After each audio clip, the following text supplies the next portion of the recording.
UP board class 10 के प्यारे विद्यार्थियों, स्वागत है आप सभी का शिवम लेक्चरर में। हिंदी का मॉडल पेपर है जो कि बोर्ड एग्जाम 2025 के लिए सबसे ज़्यादा इंपॉर्टेंट है, तो आप लोग वीडियो को पूरा अंत तक देखिएगा। समय 3 घंटे 15 मिनट होता है और पूर्णांक होता है 70 का। थोड़ा सा निर्देश देख लेते हैं, उसके बाद पूरा पेपर अच्छे से हल करेंगे। तो इस प्रश्न पत्र में 2 खंड होते हैं, खंड आ और खंड बा। खंड आ में 1 अंक के 20 बहुविकल्पीय प्रश्न आते हैं जिनका उत्तर आपको ओएमआर शीट पर देना होता है, और खंड बा 50 अंक का वर्णनात्मक होता है जिसे आपको कॉपी पे लिखना रहता है। तो सभी लोग वीडियो को कर देंगे लाइक, और चैनल पर नए होंगे तो चैनल को कर देंगे सब्सक्राइब। चलिए वीडियो को शुरू करते हैं। सबसे पहले खंड आ, इसमें पहला क्वेश्चन है, लहरों के राजहंस के लेखक कौन है? कमेंट करिएगा। महादेवी वर्मा, रामचंद्र शुक्ल, मोहन राकेश या महावीर प्रसाद द्विवेदी। तो लहरों के राजहंस के लेखक हैं मोहन राकेश, ठीक है। और लहरों के राजहंस क्या है? नाटक है, इसको ध्यान रखिएगा। क्वेश्चन नंबर 2 है, तितली कृत की विधा है, कहानी है, जीवनी है, उपन्यास है या नाटक है? तो तितली उपन्यास है, किसका? जयशंकर प्रसाद का। क्वेश्चन नंबर 3 है, डॉक्टर राजेंद्र प्रसाद लेखक हैं, गांधी की देन के, हिंदी साहित्य का इतिहास के, इंद्रजाल के, हिंदी साहित्य विमर्श के? तो डॉक्टर राजेंद्र प्रसाद लेखक है गांधी की देन के, ठीक है, ए ऑप्शन सही हो जाएगा। हिंदी साहित्य का इतिहास है, आचार्य रामचंद्र शुक्ल का इतिहास है। इंद्रजाल, इंद्रजाल जयशंकर प्रसाद की रचना है। और हिंदी साहित्य विमर्श ये पद्मलाल पुन्नालाल बख्शी की रचना है। इसके बाद हम बात करेंगे क्वेश्चन नंबर 4 की। तो क्वेश्चन नंबर 4 है, साहित्य और कला रचना है किसकी? पद्मलाल पुन्नालाल बख्शी की, सुमित्रानंदन पंत की, भगवत शरण उपाध्याय की, जयप्रकाश भारती की? तो साहित्य और कला भगवत शरण उपाध्याय की रचना है भगवत शरण उपाध्याय की। क्वेश्चन नंबर 5 है, शुक्लोत्तर युग के लेखक हैं राधा चरण गोस्वामी, चतुर्सेन शास्त्री, दौलत राम, धर्मवीर भारती। तो शुक्लोत्तर युग के लेखक कौन है? धर्मवीर भारती, डी ऑप्शन से हो जाएगा। इसके बाद क्वेश्चन नंबर 6 है, रीतिकालीन कवि हैं केदार भट्ट, जायसी, पद्माकर, कृष्णदास। तो रीतिकालीन कवि कौन है? रीतिकालीन है कवि पद्माकर, सी ऑप्शन से हो जाएगा। छत्रसाल दशक के रचयिता कौन है? मतीराम, भूषण, घनानंद, हरिओत। छत्रसाल दशक के रचयिता है महाकवि भूषण, बी ऑप्शन सही हो जाएगा। क्वेश्चन नंबर 8 है, तार सप्तक के संपादक हैं। तो तार सप्तक के संपादक हैं सच्चिदानंद, हीरानंद, वारसेन अज्ञेय। अगर तार सप्तक का प्रकाशन वर्ष पूछे तो बताना है 1943। अगर दूसरा तार सप्तक पूछे तो बताना है 1900 कितना 1951। और तीसरा तार सप्तक पूछे, ठीक है, तो 1962। अगला देखते हैं, सुमित्रानंदन पंत की रचना है। तो युगवाणी सुमित्रानंदन पंत की रचना है, ठीक है, युगवाणी सुमित्रानंदन पंत की रचना है। प्रेम वाटिका रसखान की है, छड़िदा महादेवी वर्मा की है, और ज्ञानदीप शेख नबी की है। इसके बाद क्वेश्चन नंबर 10 है, स्मृत की रेखाएं साहित्य की विधा है, जीवनी, भेंटवार्ता, संस्मरण, नाटक। तो स्मृत की रेखाएं ये महादेवी वर्मा का संस्मरण है, सी ऑप्शन से हो जाएगा। करुण रस का स्थायी भाव क्या होता है? शोक होता है, ठीक है। इसके बाद क्वेश्चन नंबर 12 है, पीपर पात सरिस मंडोला में अलंकार है। तो जहां पर सा से सम सरिस समान वाचक शब्द दिख जाए वहां पर होता है उत्प्रेक्षा अलंकार, ठीक है, नहीं उपमा अलंकार होता है। जहां पर जन जानो मन मानो जनहु मनहु दिख जाए वहां पर होता है उत्प्रेक्षा। क्वेश्चन नंबर 13 है, शून्य केवट के बैन, प्रेम लपेटे अटपटे, बिसरे करुणाएन, चितई जानकी लखन तनु। उपयुक्त पंक्तियों में कौन सा छंद है? तो इसमें सोरठा छंद है। आप मात्रा लगा के देख सकते हैं, सोरठा छंद के पहले और तीसरे चरण में 11-11 मात्राएं होती हैं, और दूसरे और चौथे चरण में 13-13 मात्राएं होती हैं। इसके बाद क्वेश्चन नंबर 14 है, अनुचर शब्द में प्रयुक्त उपसर्ग है, अन, अनु, आ। तो अनुचर में अनुपसर्ग है, बी ऑप्शन सही हो जाएगा। इसके बाद क्वेश्चन नंबर 15 है, वेद पुराण में समास है। तो वेद पुराण में द्विगु समास है, जब भी 2 शब्दों के बीच योजक चिन्ह लगा हो, ठीक है, तो वहां पर होता है द्विगु समास। इसके बाद क्वेश्चन नंबर 17 की बात करेंगे, युष्मद तुम सर्वनाम शब्द का तृतीया एक वचन का रूप क्या है? तो तोया हो जाएगा, क्या हो जाएगा? तोया, ठीक है, यहां पर सही हो जाएगा बी ऑप्शन। 17 का क्या सही हो जाएगा? B option. क्वेश्चन नंबर 18 है, निम्नलिखित में से संयुक्त वाक्य है। तो यहाँ पर देखिए, जब 2 वाक्य किससे जुड़े हो? और से जुड़े हो, परंतु से जुड़े हो, इसलिए से जुड़े हो, तो वहाँ पर होता है संयुक्त वाक्य। तो यहाँ देखिए, वह लड़का गांव में गया और बीमार हो गया, ठीक है। इसके बाद भाववाच्य में प्रधानता होती है, तो भाव की प्रधानता होती है, सी ऑप्शन सही हो जाएगा। इसके बाद क्वेश्चन नंबर 20 है, विकारी पद नहीं है। यानी गाय विकारी पद है, सभा है, रमेश है, प्रतिदिन नहीं है, यही सही हो जाएगा। इसके बाद हम बात करेंगे खंड बा की वर्णनात्मक प्रश्न। तो इसमें 21 नंबर क्वेश्चन है, निम्नलिखित में से किसी एक गद्यांश पर आधारित सभी प्रश्नों के उत्तर दीजिए। 6 अंक का होता है। गद्यांश के नीचे 3 प्रश्न रहते हैं और 3 प्रश्न यानी गद्यांश को पढ़कर उन 3 प्रश्नों का उत्तर देना रहता है। तो किसी भी गद्यांश को हल करने से पहले उस गद्यांश को पढ़ते हैं। तो विश्वास पात्र मित्र से बड़ी रक्षा होती है, जिसे ऐसा मित्र मिल जाए उसे समझना चाहिए कि खजाना मिल गया। विश्वास पात्र मित्र जीवन की एक औषधि है। हमें अपने मित्रों से यह आशा रखनी चाहिए कि वे उत्तम संकल्पों से हमें दृढ़ करेंगे, दोषों और त्रुटियों से हमें बचाएंगे, हमारे सत्य, पवित्रता और मर्यादा के प्रेम को पुष्ट करेंगे। जब हम कुमार्ग पर पैर रखेंगे तब वे हमें सचेत करेंगे, जब हम हतोत्साहित होंगे तब वे हमें उत्साहित करेंगे। सारांश यह है कि वह हमें उत्तमतापूर्वक जीवन निर्वाह करने में हर प्रकार सहायता देंगे। तो पहला क्वेश्चन पूछता है उपयुक्त गद्यांश का संदर्भ लिखिए। तो इसमें कई पढ़े हैं गद्यांश को, तो इसमें कई बार मित्र शब्द आया है, तो इससे आपको पता चलता है कि ये मित्रता पाठ से लिया गया है। तो संदर्भ लिखेंगे, प्रस्तुत गद्यांश हमारी पाठ्य पुस्तक के गद्य खंड में संकलित मित्रता नामक पाठ से लिया गया है। इसके लेखक आचार्य रामचंद्र शुक्ल हैं। पाठ का नाम और लेखक का नाम आप हाईलाइट कर देंगे। इसके लिए आपको मिलेंगे 2 अंक। फिर है गद्यांश के रेखांकित अंश की व्याख्या। तो जिसकी व्याख्या करना है उसको सबसे पहले पढ़ते हैं। विश्वास पात्र मित्र से बड़ी रक्षा होती है, जिसे ऐसा मित्र मिल जाए उसे समझना चाहिए कि खजाना मिल गया। विश्वास पात्र मित्र जीवन की एक औषधि है। चलिए देखते हैं इसकी व्याख्या। तो व्याख्या आपको कैसे लिखना है, बहुत ही सरल शब्दों में मैंने लिखा है। इस अंश में लेखक यह बताना चाहते हैं कि सच्चा और विश्वास पात्र मित्र जीवन के हर मोड़ पर हमारी सहायता करता है।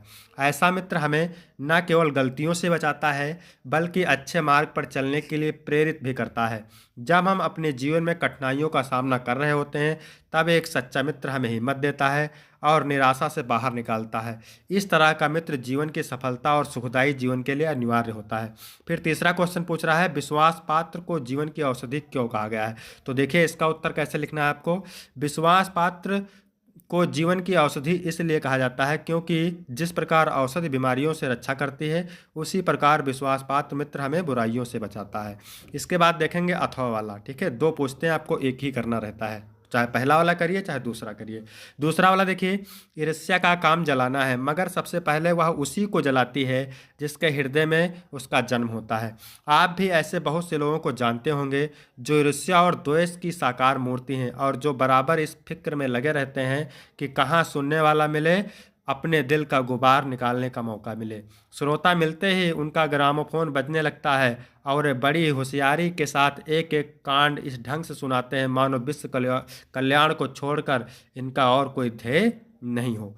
तो पहला क्वेश्चन पूछता है उपयुक्त गद्यांश का संदर्भ लिखिए। तो ईर्ष्या शब्द से पता चल गया कि ये लिखा है, पाठ से लिया गया है। ईर्ष्या तू ना गई मेरे मन से, और रामधारी सिंह दिनकर इसके क्या हैं, लेखक हैं। इसके लिए आपको 2 अंक मिलेगा।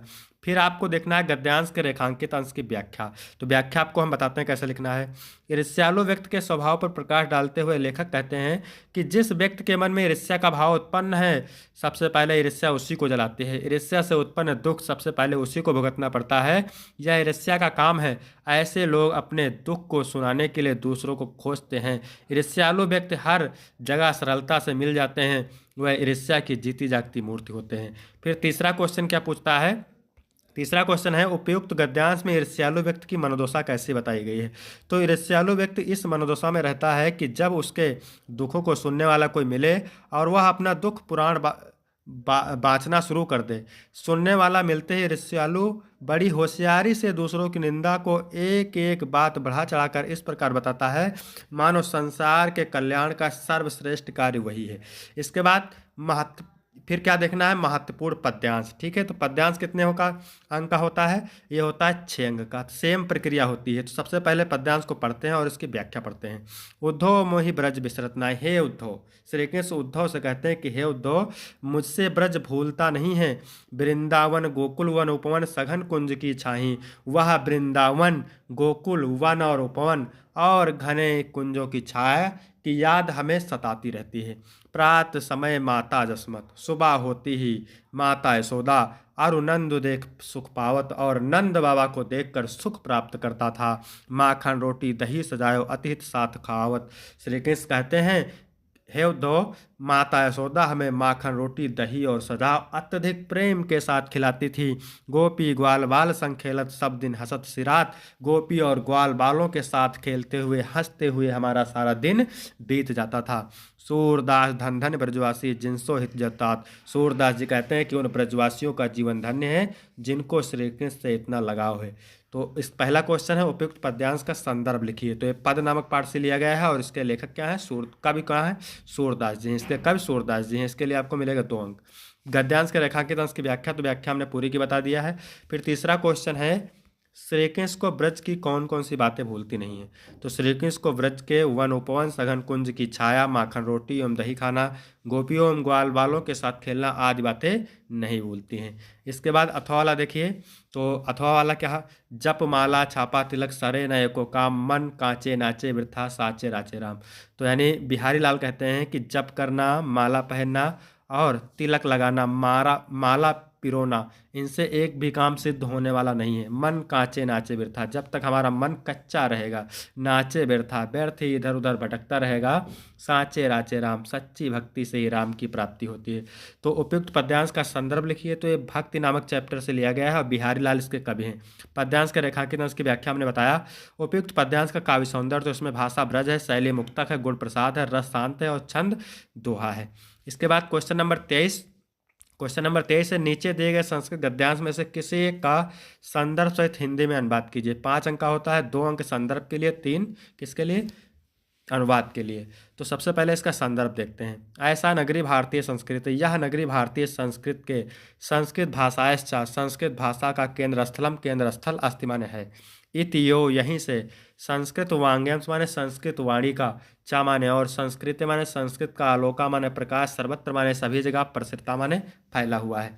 मुगल युवराज दार्शनिकों, मुगल युवराज दार्शनिकों अत्र आगत, यहाँ आकर के, भारतीय दर्शन शास्त्र माने भारतीय दर्शन शास्त्र का, अध्ययनम माने अध्ययन, अकरोत माने किया, सा माने वह, तेसाम माने उसके, ज्ञानन माने ज्ञान से, तथा माने इस प्रकार, प्रभाविता माने प्रभावित, अभूत माने हुआ, वह उसके ज्ञान से इस प्रकार प्रभावित हुआ, यत तेन कि उन्होंने, तेन माने उस, उपनिषदाम माने उपनिषद का, अनुवादा माने अनुवाद, फारसी भाषाया कारिता, फारसी भाषा में किया।